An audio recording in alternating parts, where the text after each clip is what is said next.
पंजाब की 3 digital universities, एक education revolution या फिर एक और कंट्रोवर्सी। आज इस टॉपिक पे बहुत डिटेल में बात करेंगे। और क्यों बात करेंगे? बिकॉज रिसेंटली ही हमारी पंजाब लेजिस्लेटिव असेंबली ने बिल पास कर दिया है। This is regarding Punjab 3 digital universities creation. और अब ये बिल जो है वो असेंट के लिए गवर्नर के पास भेजा जा चुका है। और ये 3 यूनिवर्सिटीज जो है वो कहाँ पे स्टार्ट होंगी? पहली है क्लाउड यूनिवर्सिटी होशियारपुर 2026, ये हमारा बिल पास हो चुका है। दूसरा है एमएस डिजिटल यूनिवर्सिटी पटियाला 2026, ये बिल पास हुआ। तीसरी है फिजिक्स वाला डिजिटल यूनिवर्सिटी 2026 में।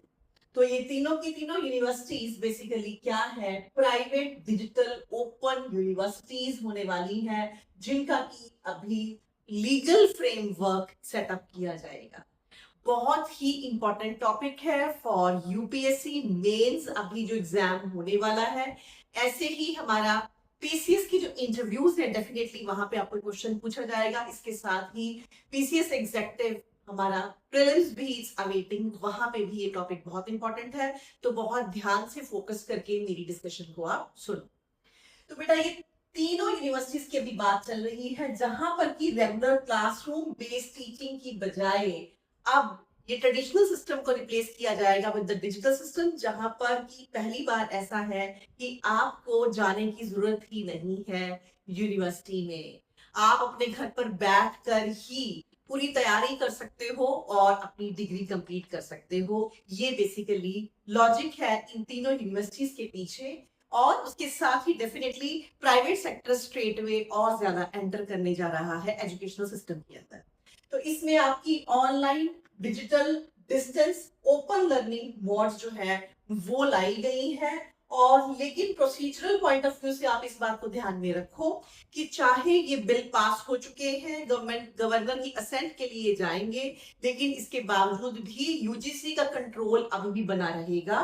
बिकॉज यूजीसी की रिकमेंडेशंस के हिसाब से, यूजीसी के प्रोसीजर्स के हिसाब से ये फ्रेमवर्क तैयार होगा कि नहीं, यूनिवर्सिटीज काम कर पाएंगी कि नहीं, ये भी बहुत ज्यादा जरूरी है और इसके ऊपर ध्यान दिया जाएगा। तो इस वजह से ये यूजीसी से ऊपर नहीं है। और ये तीनों यूनिवर्सिटीज एग्जैक्टली अगर हम देखें तो ये क्लाउड यूनिवर्सिटी है, इसको होशियारपुर में स्टार्ट किया जाना है। इसके अंडर रियाद हमारा ग्रुप प्रमोट करने वाला है इसको। Second MS digital university Patiala में जो स्टार्ट होने वाली है, ये किसके साथ है? This is with Balraj Singh educational society. और तीसरी हमारी यूनिवर्सिटी है फिजिक्स वाला digital university again in Patiala, और ये फिजिक्स वाला के साथ नेक्स्ट सीड फाउंडेशन भी लिंक्ड रहेगी। और ये universities basically under graduate, post graduate और इसके साथ ही आपके प्रोफेशनल प्रोग्राम सभी को ही डिजिटल मोड में आपको करवाएगी। और इंडियन एक्सप्रेस की न्यूज में एग्जैक्टली मेंशन किया गया है कि एकेडमिक एरिया सभी के सभी हैं, engineering, medical, paramedical sciences, even your life sciences, उसके साथ साथ humanities, liberal art, management, social sciences, सभी डिसिप्लिन जो है इसके अंदर वो कवर करने वाले हैं। और इसमें यूपीएससी एस्पिरेंट्स के लिए ये और बहुत इंपॉर्टेंट फैक्ट ध्यान देने वाला है कि पूरी की पूरी एजुकेशनल पॉलिसी को आप तैयार करके जाओ। सो इसको ये आप ऐसे मत सोचो कि ये तो this is regarding the state of Punjab, तो पंजाब में ऐसा बिल पास किया है तो हमारे लिए, यूपीएससी के लिए टॉपिक इंपॉर्टेंट नहीं है। ये सोचना आपके लिए बिल्कुल बिल्कुल गलत होने वाला है। बिकॉज यहाँ पे कॉन्सेप्ट आ गई है आपकी हायर एजुकेशन की, यहाँ पे कॉन्सेप्ट आ गई है टेक्नोलॉजी की, प्राइवेट कैपिटल की, डिजिटल प्लेटफॉर्म एजुकेशनल डिलीवरी की, और ये सारी की सारी बातें आपकी नेशनल एजुकेशनल पॉलिसी के अंडर भी है। तो इस वजह से इस टॉपिक को बहुत अच्छे से आप प्रिपेयर करो फॉर यूपीएससी मेंस एग्जाम। कैसे? अभी मैं आपके सामने सारे पॉइंट्स लेकर आऊंगी, उसके साथ लास्ट में हम देखेंगे कि जो भी हम डिस्कशन कर रहे हैं इसको लेके किस तरह से क्वेश्चन फॉर्म किया जा सकता है। डिजिटल यूनिवर्सिटी किस तरह से काम करेगी? सबसे पहले डिजिटल यूनिवर्सिटी में जो आपकी पढ़ाई होगी वो डेफिनेटली ऑनलाइन क्लासेस होंगी, लेकिन सिंपली ये नहीं कि जूम पे क्लास हो रही है तो इसको हम डिजिटल बोल रहे हैं, नो। इसके अंदर आपकी डिजिटल असेसमेंट, वर्चुअल आपकी लेबोरेटरीज होंगी, उसके साथ ही लर्निंग मैनेजमेंट सिस्टम जिसको कि हम एलएमएस बोलते हैं वो फॉलो किया जाएगा। देन उसके साथ ही content studio, cloud based infrastructure, ये सारी टेक्नोलॉजी का इस्तेमाल किया जाएगा। एआई इनेबल आपको ये प्लेटफॉर्म दिया जाएगा, AI enabled learning pathway, AI protractor जो है एग्जामिनेशन, दैट मींस कि आप किसी भी तरह की चीटिंग नहीं कर सकते। AI उसको पूरी नजर रखेगी कि किस तरह से आप अपना एग्जाम दे रहे हो, और ये सारी टेक्नोलॉजीज को यूज किया जाएगा। तो इसका मतलब ये यूनिवर्सिटी है, ये एक प्रॉपर आपकी डिजिटल यूनिवर्सिटीज होने वाली हैं, रादर देन सिंपली हमारी जूम बेस्ड क्लासेस बेटा। तो इस वजह से आपने, अगर आपको मेंस में क्वेश्चन आता है तो आपको कौन से टेक्निकल वर्ड्स आपने आंसर में डेफिनेटली लिखने हैं, वो है LMS ऑब्वियसली सबसे पहले, digital content, online assessment, AI based tools, virtual learning, live sessions, then obviously आपकी मॉनिटरिंग, मेंटरिंग, और उसके साथ ही 24/7 जो है वो स्टूडेंट सपोर्ट रहेगी। ये कीवर्ड्स आप अपने मेंस के आंसर में जरूर करके आओगे। देन बेटा आपका नेशनल एजुकेशन पॉलिसी 2020 पहले से ही बात कर चुकी है कि आगे चल के ये कोशिश की जाएगी कि भाई टेक्नोलॉजी इनेबल्ड एजुकेशन हो, जो कि फ्लेक्सिबल हो हर तरह से, जो कि आपकी एक ब्रॉडर विजन को लेके आए। तो एक तरह से अगर हम कहें तो ये हमारे तीनों यूनिवर्सिटीज जो है, these are in line with your earlier national educational policy framework. और इसके साथ ही national credit framework, academic bank of credit भी यही बोलता है कि इसके बेसिस पे आगे चलके हम क्रेडिट ट्रांसफर करेंगे, फ्लेक्सिबिलिटी लर्निंग लेके आएंगे। यूजीसी की बात करें तो यूजीसी में नेशनल क्रेडिट फ्रेमवर्क में ऑनलाइन डिजिटल ब्लेंडिंग लर्निंग भी, ये सारी बातें ऑलरेडी की जा चुकी हैं। सो इसका मतलब कि ये जो यूनिवर्सिटीज का सेटअप है, अगर ये स्टेट में भी लाया गया है तो भी नेशनल सेटअप के साथ ही चल रहा है, बिकॉज हमारी नेशनल एजुकेशनल पॉलिसी, NEP, और उसके साथ ही नेशनल क्रेडिट फ्रेमवर्क, और उसके साथ ही हमारी यूजीसी भी इस तरह की सारे फ्रेमवर्क की फॉर्मेशन हमें ऑलरेडी दे चुकी है। तो ये सारे पॉइंट्स भी आप अपने अगर इंटरव्यू में बात कर रहे हो तो आप वहां पे भी अपनी ये बातें रखोगे। अब फंडिंग कहां से होगी, इसमें याद रखो गवर्नमेंट 1 रुपया भी नहीं देने वाली, सारी की सारी प्राइवेट फंडिंग होगी, और जो स्पॉन्सर्स हैं वो मिनिमम 20 करोड़ का कॉर्पस फंड लेकर आएंगे, ये मिनिमम है। और उसके साथ ही उनको बहुत अच्छे से जो भी स्टूडेंट्स हैं उनको क्रेडिबल एक्सपीरियंस देना पड़ेगा। और एक पंजाब, क्योंकि पंजाब का बिल है, पंजाब की यूनिवर्सिटीज है, तो इस वजह से इन बिल्स में ये रेफर किया गया है स्पेसिफिकली कि 15% सीट्स जो है वो आपके पंजाब के वासियों के लिए ही होगा, पंजाब के डोमिसाइल्स के लिए ही होगा। उसके साथ ही स्टूडेंट ग्रीवियंसेस के लिए अलग से एक ओम्बड्समैन रखना पड़ेगा, और गवर्नर जो है यहाँ पे, बिकॉज जनरली आपको पता है अगर सेंट्रल यूनिवर्सिटीज होती है तो वहां पे हमारा जो अगर हम बोलते हैं कि वाइस चांसलर तो डेफिनेटली खुद डिस्टिंग करते हैं, जो चांसलर की भूमिका होती है वो गवर्नर की होती है, लेकिन यहाँ पे इन यूनिवर्सिटीज में गवर्नर की भूमिका सिंपली एक विजिटर की ही होगी, जो कि इंस्पेक्शन पर्पस के लिए मूव कर सकता है, राइट। ये पॉइंट आप ध्यान में रखो। एंड देन फिर अगर इन केस कोई भी दिक्कत आती है तो यूजीसी के अंडर ही ये सारी इनकी निगरानी में होगा, बिकॉज यूजीसी के रेगुलेशंस नॉर्म्स को फॉलो करना होगा। तो इस वजह से अगर कुछ गड़बड़ है तो यूजीसी 25 लाख तक की आपकी पेनल्टी इजीली लगा सकती है। सो इस तरह से self financing, regulation, student protection, ये सारी चीजों का ध्यान ये बोल रहे हैं कि हम रख रहे हैं, राइट। आगे बढ़ते हैं बेटा, किस तरह की पॉलिटिकल कंट्रोवर्सी हो रही है, अपोजिशन किस तरह की बातें लेके आ रहा है, और इसी कंट्रोवर्सी के बेसिस पे ही हम मेरिट डिमेरिट्स की भी बात करेंगे। तो क्वेश्चन मार्क क्या चीजें हैं, एक तो ये है कि भाई पब्लिक यूनिवर्सिटीज पे फोकस ना करके अब गवर्नमेंट आपकी स्टेट में सिर्फ प्राइवेट एंटिटीज के ऊपर ही ध्यान दे रही है, और वो भी कहां पे, हायर एजुकेशन के अंदर। तो ये थोड़ा खतरनाक तो है। दूसरा, क्या हायर एजुकेशन जो है वो इस तरह से सिंपली हम कमर्शलाइज करके रख देंगे, और बहुत इजी वे मिल गया है गवर्नमेंट को कि पूरा का पूरा यहाँ पे जितना भी पैसा है वो हमारे प्राइवेट एजेंट्स लगाएंगे, तो कमर्शलाइजेशन कर दो पूरी की पूरी एजुकेशन की, क्या ये बात सही रहेगी।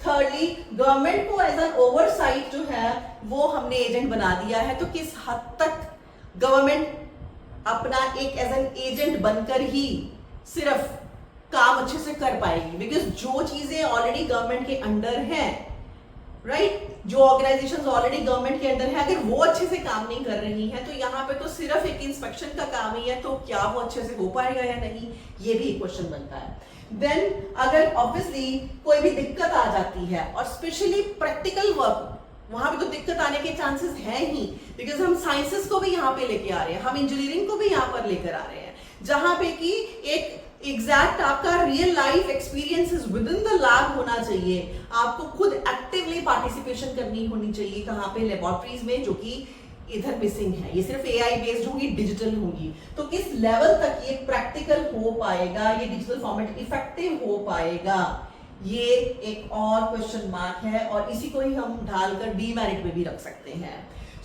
इसी तरह से ही, और अगर हम देखें तो अपोजिशन ने कहा कि ये डिजिटल यूनिवर्सिटीज का जो मॉडल है, ये एकेडमिक इनकी फिजिबिलिटी है, इस पे बहुत बड़ा क्वेश्चन मार्क आगे चल के होने वाला है। तो ये स्टेप इन सही डायरेक्शन जो है वो हम कहेंगे नहीं है, राइट। और यूपीएससी के लिए खास करके कौन कौन सी चीजों पे ध्यान देना है, ऑब्वियसली कुछ तो मैंने अभी आपको बताई ही, वैसे ही चाहे यूजीसी आपकी ओपन एंड डिस्टेंस लर्निंग की बात करती है यूजीसी में, और उन्होंने अपना प्रोग्राम के अंदर 2020 के अंदर कुछ चेंजेस की, फिर 24 में भी बैटमेंट करके चेंजेस की कि डेफिनेटली ऑनलाइन प्रोग्राम्स होने चाहिए, डिजिटल लर्निंग होनी चाहिए, लेकिन इसमें यह है कि स्टेट अगर कोई लॉ लेके आ रहा है तो वो यूजीसी से अबव नहीं हो जाएगा। ये पंजाब गवर्नमेंट ने भी इस बात को इनफैक्ट बोला है कि ऐसा नहीं है कि हमने इस टॉपिक को लेके, इस इशू को लेके बिल बना दिए हैं तो हम यूजीसी से डिफरेंट चलने वाले हैं, ऐसा बिल्कुल भी नहीं है। तो स्टेट लेजिस्लेचर यूनिवर्सिटी स्टैब्लिश करने के बाद भी जो फ्रेमवर्क है आपका, मेनली किसका चलेगा, ऑटोमेटिकली यूजीसी का ही चलेगा।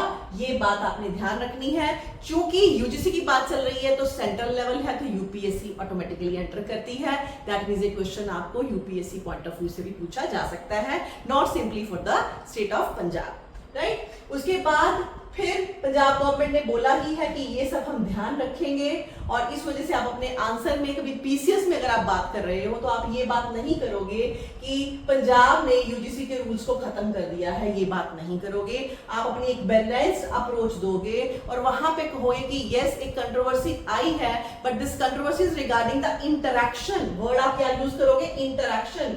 किसके बीच में, interaction between your state legislative framework that is regarding your private digital universities at the same time, and किसके साथ, with that of your national regulatory systems which are governing the recognized online and your digital programs। तो ये एक interaction future में कैसा होगा ये हमें नहीं पता, बिकॉज दोनों एजेंसी साइड बाय साइड ही काम करने वाली हैं, उनको आपस में इंटरेक्ट करना ही पड़ेगा। तो ये चीज है जो कि इसको कंट्रोवर्शियल बनाती है। ये आप अपनी पीसीएस की इंटरव्यू में अपना ऐसे व्यू पॉइंट को रखने वाले हो। और इसके साथ ही एक और एंगल आता है, that is angle of federalism का, बिकॉज आपको पता होगा एजुकेशन जो है वो कॉन्ग्रुएंट लिस्ट के अंदर है, तो कॉन्ग्रुएंट लिस्ट के अंदर होने की वजह से ही पंजाब इसके ऊपर, बिकॉज कॉन्ग्रुएंट लिस्ट में क्या होता है, वो सभी सब्जेक्ट इसको लेके सेंटर और स्टेट दोनों ही कानून बना सकते हैं।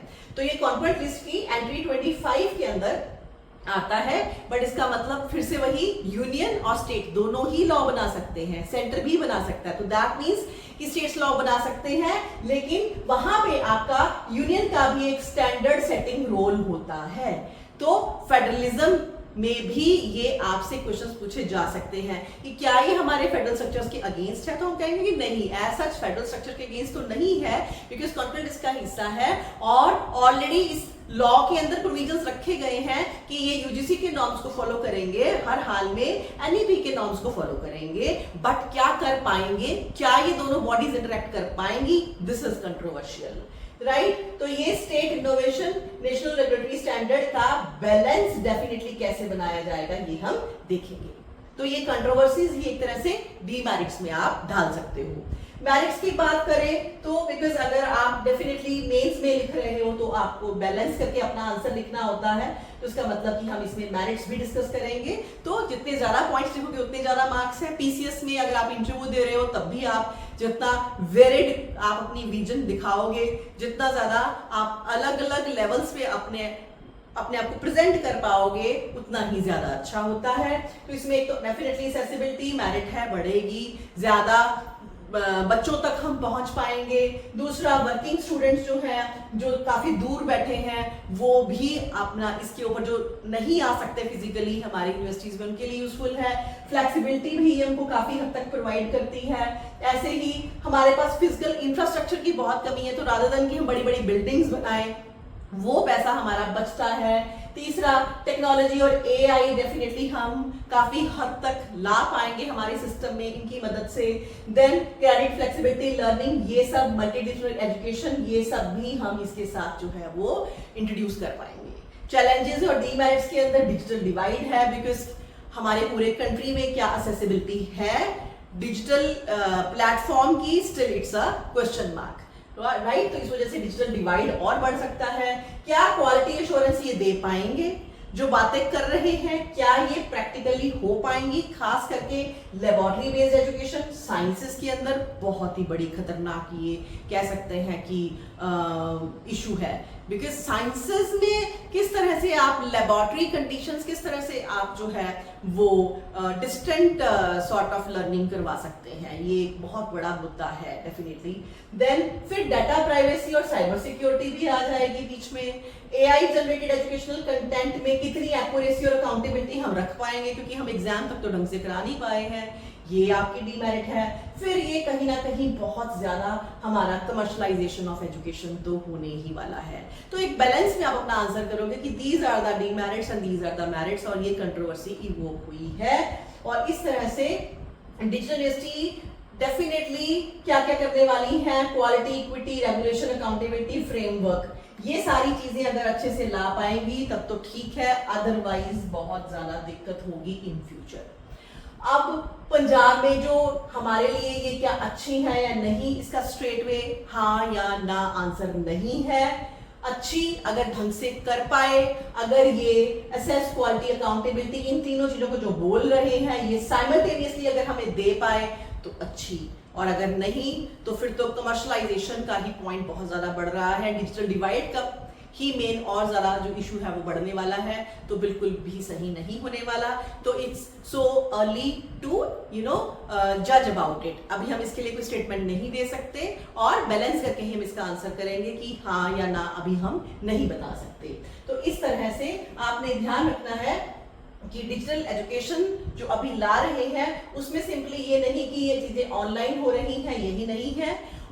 आपने क्या क्या keywords, accessibility, affordability, flexibility, accountability, ये सब कुछ ये ऐड करने की कोशिश कर रहे हैं। और आप इन सारी बातों को अगर हम सब्ज्यूम करें तो किस तरह के मेंस के क्वेश्चन में हम ढाल सकते हैं, या मेंस का क्वेश्चन किस तरह से आ सकता है, तो उसमें क्या क्या आप लिखोगे, जो हमने सभी कुछ डिस्कस किया वो इजीली अगर आप लिखते हो या बोलते हो तो आपको बहुत अच्छे मार्क्स मिलेंगे। क्वेश्चन का फ्रेमवर्क एक डिस्कस कर लेते हैं, कैसा हो सकता है।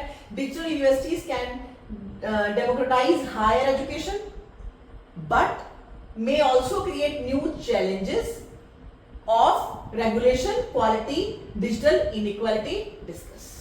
इस तरह के फ्रेमवर्क बन सकते हैं कि ठीक है, डिजिटल यूनिवर्सिटीज में हम कह सकते हैं कि डेमोक्रेटाइज कर रही हैं हायर एजुकेशन को, ज्यादा एक्सेसिबिलिटी हो सकती है, फ्लेक्सिबिलिटी है, ये सारी चीजें, लेकिन एट द सेम टाइम क्या हमें नहीं लगता इसमें रेगुलेशन के इश्यूज आएंगे, क्वालिटी के इश्यूज आएंगे, उसके साथ ही डिजिटल इनइक्वालिटी बढ़ेगी। इस तरह से आपको क्वेश्चन वो पीसीएस इंटरव्यू में भी फॉर्म करके पूछ सकते हैं। मेंस में तो बहुत अच्छा क्वेश्चन आपको डेफिनेटली इस टॉपिक पे आएगा। कैसे आंसर करना है, आई हैव डिस्कस्ड एनफ। अगर आपको एक बार सुनने से थोड़ा समझ में आया लेकिन आप उसको रिटेन नहीं कर पा रहे हैं तो वीडियो को दोबारा देखो, और इसकी सॉफ्ट कॉपी एज यूजुअल आपको पता ही है, मैं अपने Telegram channel global institute for competitive exam वहां पे पोस्ट करती हूँ। और प्लीज आप अपनी फीडबैक जरूर प्रोवाइड किया करो मुझे, कैसा लग रहा है आपको मेरा काम, यूजफुल लग रहा है नहीं, और किस तरह की चेंजेस आप चाहते हो या कौन से टॉपिक्स पे चाहते हो कि मैं आगे चल के वीडियोस बनाऊं, तो आप अपनी फीडबैक जरूर दिया करो। थैंक यू सो मच बेटा।